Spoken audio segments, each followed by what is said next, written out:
Okay, everybody, here we are. It's week 32, and I think this week's lesson is one of my favorites.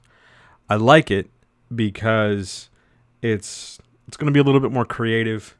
I'm going to enjoy doing it. This week, we're going to build some dialogue scenes. In particular, we're going to focus on two of the major issues with dialogue scenes. That's big, giant blocks of text and sort of losing focus in terms of what's being talked about or where things are when things are being talked about. So today we're going to build a whole scene, and we're going to use all the stuff that we've been talking about for the last 31 weeks. So you're going to see either elements directly named at some points, and other times you're going to see some of the character building and world building stuff we've talked about from earlier on. This is one of those lessons, the next couple lessons are in fact like this, where we're starting to pool and aggregate all our information together. So yeah, totally, everything's coming into this. To do this, we're going to need to create a situation. So for our purposes, today's scene is an argument between Chad and Becky. You know, I picked two of the most annoying names humanly possible. So let's build some characters. Chad is the broiest of dude bros. Chad sounds like this. Yeah, man, like I'm just, like doing stuff, babe. That's Chad. That voice is important later. Becky is the most obnoxious spoiled girl you ever knew growing up. And oh my God, like she sounds like this. And, yeah. Yes, her. And yeah, I'm going with that voice. We're just going to deal with it for this lesson. Super useful. We're going to keep some things in mind, though, now that we've introduced our characters. There is a power dynamic that we need to look at in every interaction. Chad and Becky are going to swap power back and forth through this lesson because they think they're right, they're making a point, they're using body language. There's all different reasons, different indicators as to why the power dynamic is going to change. Every character, Chad and Becky, has a goal and a plan that they want to accomplish in that scene. So here we are, they're going to have this argument. Each character has a goal, every character has a plan to accomplish that goal, and they're set on it until things outside of their control interfere, and then they have to adapt.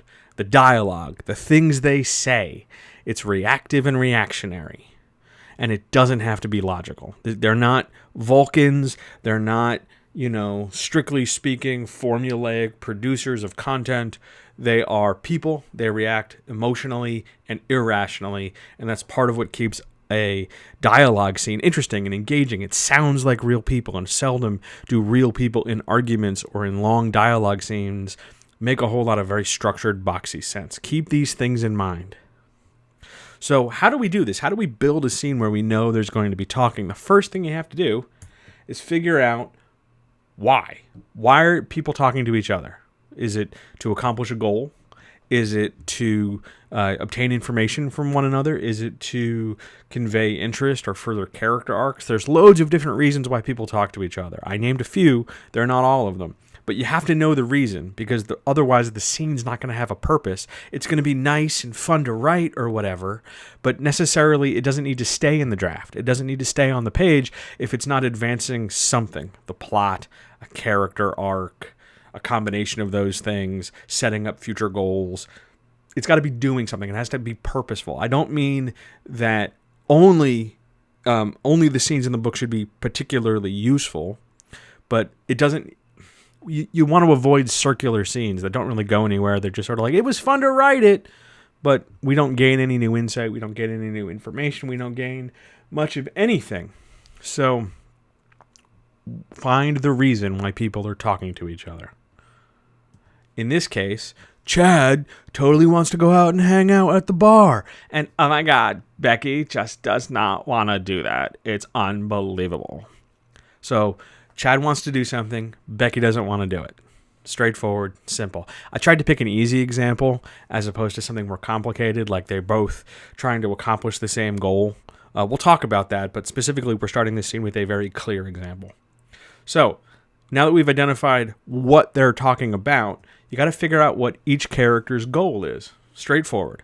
So Chad's goal, babe, is just to go hang out at the bar and have a good time and maybe watch The Game. It's cool. And Becky just, oh my God, like she just has to tell you about the people at work who are trying to destroy her. Oh my God. So each character has a goal. Chad wants to go out, hang out, relax, whatever. Becky wants to stay in, do something with their relationship, as annoying as her voice is. Fine. Every character's got a goal. Every character has a plan in order to accomplish that goal. That plan is going to be based on what they know, their knowledge, their skills, what they can do, what they bring to a table, what they're capable of doing, how they interact with the world, and their moral code. Don't dismiss their moral code. Why not? Because the moral code is going to give them boundaries in which to act. So if I don't really think like Chad's going to like murder everybody because I don't kill, says Chad. But in terms of how he's going to parse the situation, what he believes in, what he thinks people can and can't do, helps define how he acts and reacts. And Becky, oh my God, like, I cannot believe that people would be so gross. So clearly she's not going to get involved in any sort of physical way. So her moral code is dictating how to behave. And that boundary and that structure informs their plans, because it immediately takes some actions off the table and it takes some reactions off the table unless situationally pushed. Yeah, I'm sure if you got like Chad, like totally pissed, like, like he might take a swing at some other bra at the bar. Or like, oh my God, like if she looks at me one more time, I'm gonna like just slap her. Sure, whatever. Everybody can get pushed to some limit, but those limits are the exceptions and the rarities rather than the commonplace, unless their moral code says otherwise. So, we've given a character a goal. We've given them plans. Chad's plan, he wants to convince Becky to go out and go to the bar. Becky wants to convince Chad not to go to the bar and to sit and have some sort of very relationshipy talk about the nature of their togetherness and how they don't really feel connected and how, they're drifting apart because, she read this thing on Pinterest or something. I don't know. We'll figure it out as we go. But each character has a goal. Each character has a plan. So how do we start? A conversation starts when one character makes a move towards their goal. You, the writer, pick one. For me, I'm going to go with Chad. Why? Because, that's just what I want to do, man. So Chad's going to make their move towards their goal first. So Chad's going to initiate the conversation. Whoever goes first, whether it's Chad, whether it's Becky, whether it's the antagonist, whether it's the wise fantasy story mentor teaching, the kid the power of magic or whatever, whoever goes first is assumed by the reader to be in the superior position. And narratively, they're somewhat assumed to be in the superior position in the power dynamic. Remember, we talked about power dynamics a couple of weeks ago where there's always a superior position and a subordinate position. The superior position has knowledge, has control, has power. The subordinate position wants it. Power, knowledge, skill, connection, whatever. But the person who goes first is assumed to be in the superior position until proven otherwise. So what proves otherwise? Simple. Finding out that the other person, in their reaction to what's going on, this person who goes second, their reaction, their statements, their demonstrations of action prove otherwise, and the power dynamic can easily flip. What does that look like? So, babe, says Chad one day, we're just going to go down to, the bar and, hang out, it'll be cool, come on. And, oh my God, I had the worst day, Becky responds. And this is just going to be one more time where you're totally, not listening to me. Okay. So now, Chad states his case, Becky states her case. Chad's staying on topic. He's assuming the superior position because he's going directly for his goal. Becky is countering his position. She's not asserting her position. She's making an emotional claim. This is another time where you're not hearing me. That's not the same as her saying, I think we need to sit down and we should just hang out together at home. But she's countering his position. So Chad maintains the power dynamic. Chad maintains that superior position. She's not been proven otherwise. For Becky to prove otherwise, she has to go one step past just saying, oh my God, this is a case where you're just not hearing me.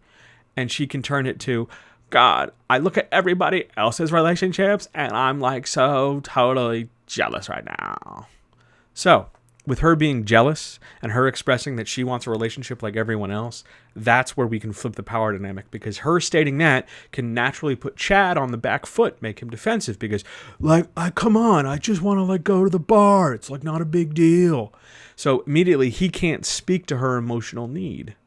He's not fluent in that vocabulary. He's not able to communicate in that way. He wants his particular goal. She wants her particular goal, but now the power dynamic is flipped. So Becky has an opportunity to press the advantage here. So how do we write that? When we're writing it, we want to make sure the words people use get the focus for the reader. Because if you keep focusing on the tags or the adverbs, like she said grumpily, or he, let's pick a different word not said. He snorted, even though snorted's not a speech verb.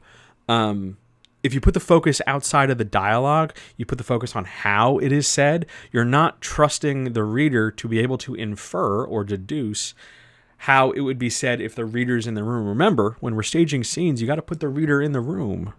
They're not reading it on the page. They're not being told by some God mode narrator, because we're not writing crappy books. We're not writing hack fiction. You park your reader in the room. They're in the scene. They're invisible. They're the invisible tourist. They're observing it as if it's happening the same way right now I'm sitting here talking into this microphone. You put the focus on the words people say so that the tags and the adverbs don't draw reader focus away. The important thing here is to remember that how something is said out loud can be figured out by the reader most of the time. Yeah, there are exceptions. If you need to specifically direct emphasis to one word or two words or a phrase or something, you can use punctuation. You can use different kinds of typography to illustrate that. But most of the time, you got to be able to trust the reader to figure out how this should be parsed and said.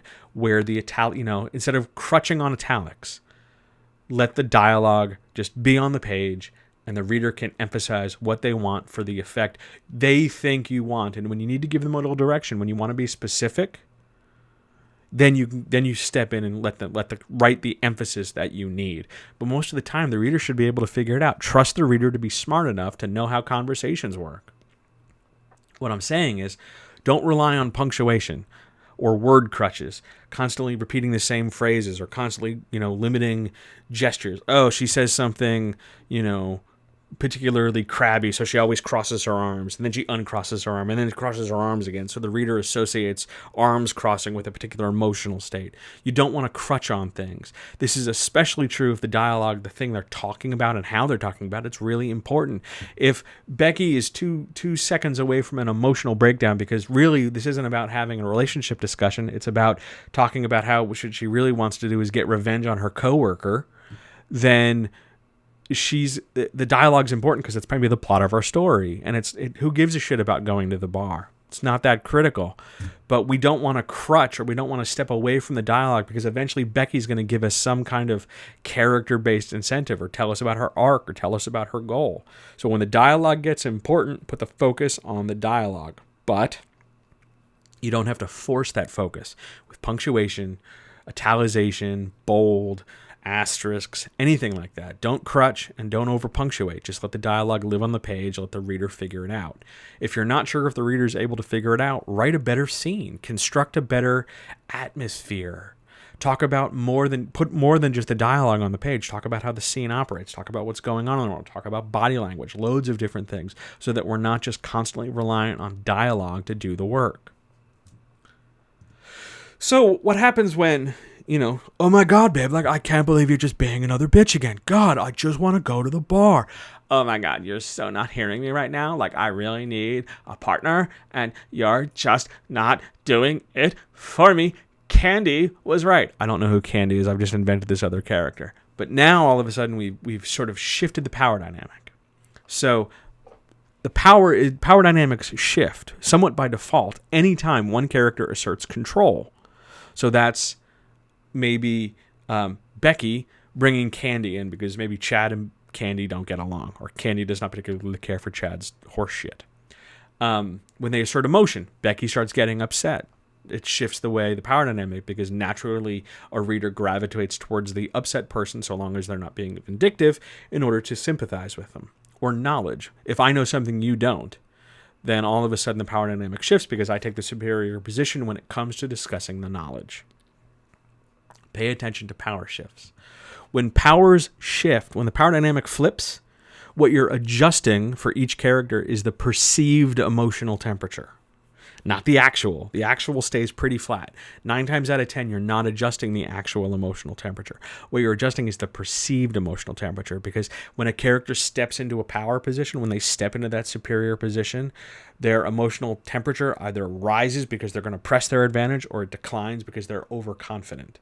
So that's up to you how you want to modulate it. There's no direct one-to-one relationship that as temperature climbs, leverage and importance can climb, because it can also decrease. Because if you, let's say, Chad and Becky now get into it. Oh my God, they're just arguing back and forth. Well, this happened. Oh my God, like, you're just not hearing me. No, babe, like, I totally understand, but like, come on, we're going to go miss the game.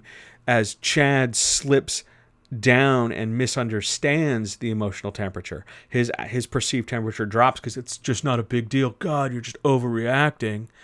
And the disparity between his perceived emotional temperature and the actual emotional temperature, this is something serious, grows. His reaction shifts. He doesn't get louder. He doesn't need to get louder. He gets exhausted. He gets exasperated. We move to a more extreme emotional state, and his dialogue reflects that. However, when Becky wants to shift her perceived emotional temperature, she gets louder. She changes the power dynamic. She assumes that power. She takes the superior position and she presses forward. Oh my God, Candy was so totally right. I was talking to her today at work, and like, she just cannot believe how we're still together. And you know what, Chad, really sometimes I just can't believe it either. It's unbelievable. As her emotional temperature climbs, she's getting more excited, and the actual temperature kind of reaches, they sort of reach that homeostatic point where they're both relatively high. This gives Becky a chance in the conversation to push that advantage. The thing to avoid, though, when you're climbing and adjusting emotional temperatures, and when you're going into the dialogue and you're rolling through all these elements, is you want to avoid recapping plot, because the characters were there. They should know what happened. The characters don't need to turn to each other and go, remember that time, like last Tuesday, when we were getting, spinach at the store? Yeah, like I was there, Chad. You don't need to tell me. Yeah, they were there. They should know what happened. Recapping it overtly and obviously and boringly is not going to help. Plot doesn't live in dialogue. Plot gets reacted to in dialogue. The example I always give outside of this, and I've given it before, is if a bomb goes off, the dialogue isn't about, oh my God, the bomb went off. It's, holy shit, did you see the explosion? How do we react to it? Dialogue is, first and foremost, more reactionary than anything else. One of the things, why I'm bringing this up, is because when you get into a lot of newer writers and a lot of nervous writers, and you start looking at, they get real caught up in like show versus tell and all that other happy applesauce. One of the things they're on some level doing is acknowledging that there is a reader. That's why we're recapping plot and dialogue. I have to tell them this. I have to get this point across, because otherwise the reader doesn't know. The reader wasn't there when they went to the grocery store. The reader needs to know these things. So the characters are going to talk and they're going to overshare. They're going to overspell this out. And it's going to sound very inhuman. It's going to sound very unnatural. 99.99999% of the time, you, the author, never want to directly acknowledge the reader. Whether we're talking about calling the reader you, or whether we're talking about concentrating the reader's attention on the idea that the characters are speaking in an unnatural way. You don't want to directly acknowledge the reader. They're the invisible tourist for a reason. They're there to observe as things unfold, but you never want to turn and break that fourth wall. Yes, there are times when you do want to break that fourth wall, but you never want to break that fourth wall and go, hey, you understand that? Yeah, like, I bet he did, Chad. Like, God, the reader's not a moron. You don't want to directly acknowledge the reader. So the conversation continues. Each tries to press their advantage and move forward. But remember, time is passing in the course of this conversation. They're moving around the room. They're escalating their voices. They're raising their stakes. They're wanting their goals. They're adjusting their plans. The conversation goes back and forth and back and forth. And now, how do we write this? We just keep exploring dialogue and a visual, or some visuals and then some dialogue, and we sporadically shred and toss everything around. We don't just formulaically churn out, here's a dialogue paragraph, here's a visual paragraph, here's a dialogue paragraph, here's a feelings paragraph. You want to avoid patterning. Remember patterning from a couple lessons back, avoid patterning and just express the scene as though we, the writer and the reader, are invisibly there, paused, tracking around the room, tracking every different element as we move around to see what we can see. On the page, it's about making choices about the direction you steer the reader. So I'm going to point out something where I want you to see the difference. So we've got one line of dialogue. You're so spoiled. Oh, no, wait, that's Becky's voice. You're so spoiled, babe. That's Chad's voice. So a lot of people will just go, you're so spoiled, Chad said angrily. Versus, you're so spoiled, Chad said. He turned his back to her for the second time. Yes, I'm writing more words in the second example, but I'm also conveying a different tone. Because if I just give you the adverb in that first one with angrily, I'm putting the focus sort of on the words, but I'm not conveying enough of that anger. Now, most people would try to resolve that with punctuation, but we've already talked about how punctuation can be a crutch that doesn't do enough of the heavy lifting. So how do we impress the reader? And when I say impress, I don't mean like, ooh, ah. I mean, get the idea across to the reader that we want to do more than just say he's angry. We want to demonstrate Chad's anger. We start giving camera directions. We start showing his body moving in space. So it's not just talking heads in jars speaking to each other against a bland background. What we're looking for is camera moves, choices to make. So instead of saying just angrily, we're going to have him turn his back to her for the second time, assuming somewhere in the conversation we've had a first time. But now we are conveying his emotion as though we are seeing it on our big giant TV screen in our heads. The big giant super 8K mega HD IMAX screen, the way we imagine anything. Camera movements like that help convey dialogue more effectively than adverbs. Because adverbs don't give enough weight to the scene. They just clarify how something is said. He said this line angrily. Okay, but what did he do? How do we picture that? What am I supposed to picture if you're going to say angrily? Move the body instead. Angrily's fine. And yeah, you could put angrily along with the visual. That's fine too. But ultimately, it comes down to making a clear choice of getting the picture across to the reader. And they'll be able to figure out how the dialogue gets expressed. When you pair a visual with dialogue, you're helping contextualize what's being said with how it's said and how it's received. So, babe, God, you're just so spoiled like your sister. Because in my example, Chad had previously dated Becky's sister. I don't know who. So if he says it angrily and then we move to Becky's reaction, which is fine. You can do that. It's not the strongest part of the scene, but it happens. If we don't help contextualize it, we only have dialogue to go back and forth with, which means we're putting a premium on those sentences, which means we've got to make sure those sentences are really well crafted, really evocative, and they don't need to do the extra lifting. But if we're really trying to convey the feeling, because dialogue picks up speed as we go. The more dialogue we see, the faster we are assumed to be moving. So when we help shape things and help move the scene and make those choices and give visuals with stuff, we're helping create context. And context, as always, for a reader is king. The other reason we want to contextualize with visuals or outside the person speaking stuff, tell me what's going on in the other part of the room, tell me about the couch that she kicks, tell me about the way the cat suddenly comes into the room or the sound of traffic outside. You're not sacrificing total attention because the reader is not a squirrel or my cat with a bird where all of a sudden it's, oh my God, a bird. You're not totally derailing everything because you're going to talk for 2 seconds about something to give the room a sense of atmosphere. But the other thing we're doing when we're pairing visuals with our sound, we're breaking up those big giant walls of text. Because, and this is super critical for some of you, when talking, people don't say as many words as you think. Yes, right now, I'm saying a lot of words because I'm doing this one specific kind of speaking. I'm a single speaker speaking through a microphone to my audience.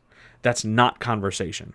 In a conversation like I just had over dinner or a conversation I've had earlier in the day, it's, here's a few sentences, a pause, a response, some quiet, some silence, some thinking, then another response. One of the best exercises you can do is to try to count the number of words you say in a conversation. It doesn't need to be a big, giant, dramatic conversation, but just think about the number of words you say when you're telling somebody like, no, I went to the store the other day. Yeah, No, it's good. I'm fine. Thanks. How many words was that? 16, 17, 18? Would we convey all of that on the page? No, probably not. We could write some of that off as he agreed or he made a dismissive hand gesture and moved on. Lots of different ways to do it, but you don't need to drop giant Shakespearean walls of super text in order to convey that the character has a lot to say or that they feel really emotional. Quantity of words does not convey quality of emotion. It doesn't. Not in books, not in poetry, not in screenwriting, not in stagecraft, nothing. Keep an eye on quantity. Keep the story moving. The reactions to what people say are not limited to their faces. This is the other part of it. So many people, when they're having conversations, because they're speaking from their mouths and the mouths are in their faces, they keep the reactions of the conversations in their faces. They talk about eyes, they talk about mouths or teeth or lips. Maybe they get into hands, but they speak really broadly about hands, curling hands into fists, crossing arms, stiffening, which is vague because what part of their body is stiffening, or they speak about it in real broad generalities. But if you got specific, if you talked about how his one ear itched or how she kept playing with one strand of her hair, if you draw attention to a singular element, a single issue, you help express a level of connection because the reader can picture that. Because maybe the reader goes, yeah, when I argue with my spouse, they do play with their hair because they've had this argument with me a million times. You're finding different ways of connecting the reader to the visual in your head to put the visual in their head. You're connecting to their personal experience. Maybe this has happened to you the way it's happening on this page. Find some bridge to build with them. Reactions are a great way to do it. They're not limited to just faces or how their response sounds. She yelled, she screamed, she gritted her teeth, she snorted, she laughed, she chuckled. Those are all audio cues.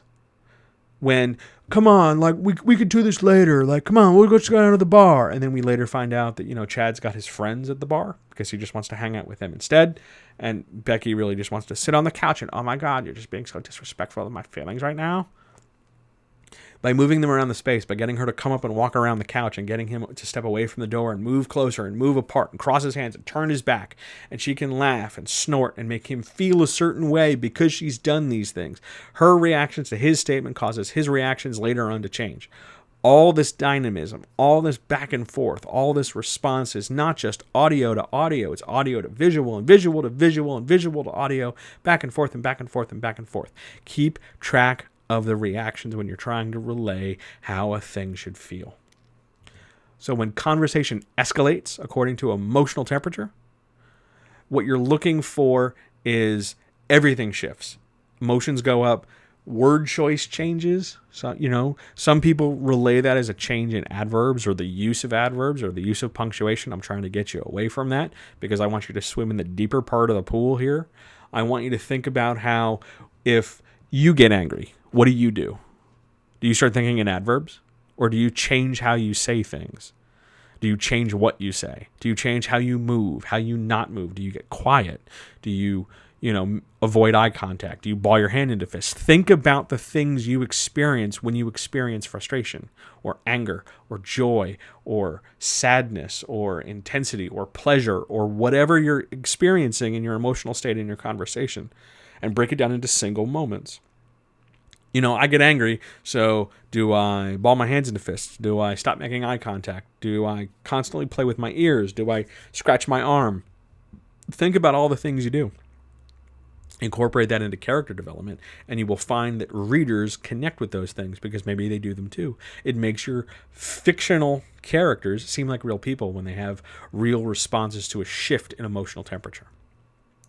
So, they're going back and forth. They're having this argument. They're talking about, oh, I can't believe you're bringing up Candy again. God. Well, I have to bring up Candy because I just, she's really the only one who listens to me. And, I come home from my work and I'm just so tired all the time. And I just want to be understood. You know how important it is to me to be understood, Chad? Like, I took this quiz online the other day and I really think we should sit down and talk about it. Oh, God, really? Come on. It's just another thing on the internet. Really? Like, come on. The game's on. We can have a beer, and then we'll come back and talk about it. Goals change. And when goals change, any plans to accomplish those goals have to change. If Chad now wants to go to the bar only to have a drink and then come back. His plan, the strategy he will try to use to accomplish that goal, has to change. It can't just be, I'm going to ignore I'm going to ignore Becky and then drag her out, and then I'll have a good time, and then later this whole thing will blow over. But now he's tailored his goal. Now it's, well, fine, I will go to the bar, I'll have my good time, and then I'll go deal with her. His plan has to change. So it means his reactions have to change. Becky hasn't really changed her goal. She still wants to sit and talk. She's still pressing that superior powers advantage. She's still leaning in on this. She's still really forcing this issue. If her goal, if she thinks she's getting closer to her goal, she can still change the plan, but now she's going to start changing the goal to add to it.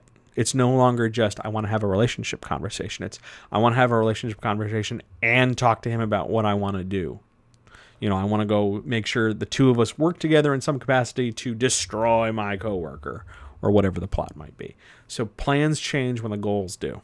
Keep that in mind. No plan survives contact with other characters. I'm paraphrasing a military phrase. But let your plans change. Make sure your plans change. If we're in a character's headspace and we see a plan change, so be it. And that's fine. We just have to spell that out. What that looks like on the page. If you're going to make a negative statement, oh my God, Chad, like you're just an asshole, you're probably going to front load it. Meaning the important stuff, the meaty stuff, the heavy duty stuff, the big punch of the sentence is going to be nearer the front. However long the sentence is, you're going to be closer to the front. An emotional reaction, really any kind of reaction, whether we're talking about, her feeling frustrated or his feeling angered or his sympathizing or whatever, any emotional reaction is backloaded most of the time. Granted, there are exceptions here. Reactions load to the back because usually the front half of the sentence involves a pronoun or a proper noun or maybe some adverb phrases or adjective phrases to help describe the state of things. Negative statements, because they're emotionally charged, that charge comes in up front. It hits, it makes contact with the reader, it sends a process, it sets an emotional tone. Keep an eye on what you're front loading, what you're back loading. It does make a difference. If you flip this around and you try to backload your negative statement, which you can do, totally fine if you do it. You have a character say a few sentences and then a last sentence in a paragraph is particularly damning. What you're doing is you're summarizing a whole stance, and the last thing's going to be the most important. It's a fuse lit with a bomb going off. But if you backload, the response has to be front loaded because it has to be immediate. If she says something like, God, your mother was right. I should never have stayed with you. Boom. And then Chad's response, if he does anything other than, what? I don't understand. His response isn't going to feel proportionate or even correct in some cases if there's a delay in processing.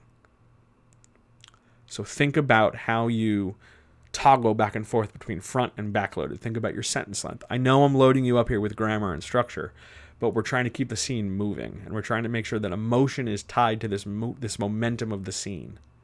So think about what's front-loaded and back-loaded. Tweak is needed. What you want to do is keep the where is this happening and the what else is happening. Because while Chad and Becky are arguing, where is this happening? Oh, it's happening in the front half of their apartment. We're assuming it's a big main room and then the bedroom's off to one side or whatever.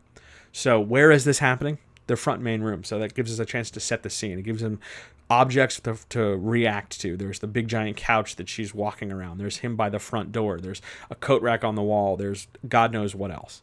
So you want to keep the where in mind because it gives them a chance to move in the space. And it makes the space feel lived in it. It makes the people, since we're not just talking voices silently, we're giving them a chance to interact with the world. What else is happening while this is going on helps contextualize on a different level, because all of a sudden now what we're looking at is while they're yelling, maybe their neighbor walks by and hears them yelling and bangs on the wall, hey, you kids, keep it down. I don't know. But by creating a context bigger than just the urgent thing we need to, you want the reader to learn, you're showing that the world is bigger than the characters and bigger than this moment, and the moment fits into a chain. So how does this wrap up when we're all said and done? Conversation is going to end out of exhaustion, resolution, or intercession. Exhaustion, one character just gets tired. Just, oh God, whatever. Okay. It's also called concession. I give up. I throw my hands up. whether that's Chad or Becky, doesn't matter. It signals that the power dynamic has completely shifted and isn't going to change without radical movement in the story. Resolution, they reach an agreement. They reach some kind of accord, whether it's a compromise or what, but they reach some kind of active, slightly balanced, not 100% on one side, 0 on the other, but some kind of shifting balance resolution to the scene. Okay, we'll sit and talk, but look, can we at least watch the game later or something? Something like that. Intercession is where something else happens. Another character comes in, the landlord bangs on the wall, the phone rings, something steps in the way and ends the conversation. Those are your 3 major enders for conversation. Most of the time, when you've got heightened emotional states, you're going to look for exhaustion and resolution. Intercession is often a lazy way out. It's great for action scenes, but we're not doing action scenes. That's next week. So a change in emotional temperature is not a win in a conversation. Just because we've raised Becky up and dropped Chad a little bit doesn't mean Becky won. There are elements that can dictate Becky got what she wanted, but getting what you wanted isn't necessarily a win. Hang on 1 second. Thank you for your patience. Thanks to the magic of supercomputer editing, you'll have no idea how many times I just sneezed. So, winning in a conversation, it's not about winning. Even if it was plot-derived, it's not really about winning. The reader won't perceive it as winning. They will, on some emotional level, take it as a win if they like the character, but it's not necessary that you think about it in terms of wins and losses, unless the story is about wins and losses. But most of the time, it's not going to be. So we're going to start to wrap this thing up. One of the big takeaways here is that every interaction between characters reveals something about every character involved. Chad talking to Becky the way he does reveals how he sees her, or talking about what he wants reveals how he perceives the world and sees his actions, and he gets what he wants. Becky describing things the way she does, or talking about what she does, reveals how she feels. Every interaction between characters must, underline it 1,000,000 times, reveal something about them, because otherwise, why are they doing it? Even if they don't mean to, especially if they try to hide it, something is revealed. A tick, a reinforcement of a habit, a reinforcement of a reader's suspicion, more evidence that they're able to do stuff. Something always comes out in an interaction. Something. You got to figure out what every time. Another big takeaway, consequences extend beyond the next scene. So they argue in this scene. They sit down. They have their discussion. They lay out the story. Oh my God, like really? Like, I can't believe she said that. We should do something. I know, Chad. Here's what I was thinking. I was thinking maybe we could murder her. Oh, I don't know, babe. But we could figure something out. No, Chad, I think we're way past figuring something out. I've been figuring something out. I totally Googled it. I think we can do it. But the consequences of one interaction, the consequences of one emotional exchange, the consequences of any dialogue scene need to extend just past the next scene. Because if the next scene they go to the bar and have a good time, or they, finish their conversation, decide that, they're going to do it, and then have, let's go murder Becky's coworker, victory sex, the consequences need to extend beyond just the next moment. Those consequences have to persist because that conversation persisted. Because of that conversation, 10 scenes from now, Chad is learning about how to fire a crossbow. Consequences must persist if you want the story to feel real and the context to feel like it matters. When things don't persist, when things don't carry forward, things feel very ephemeral, and why should the reader invest?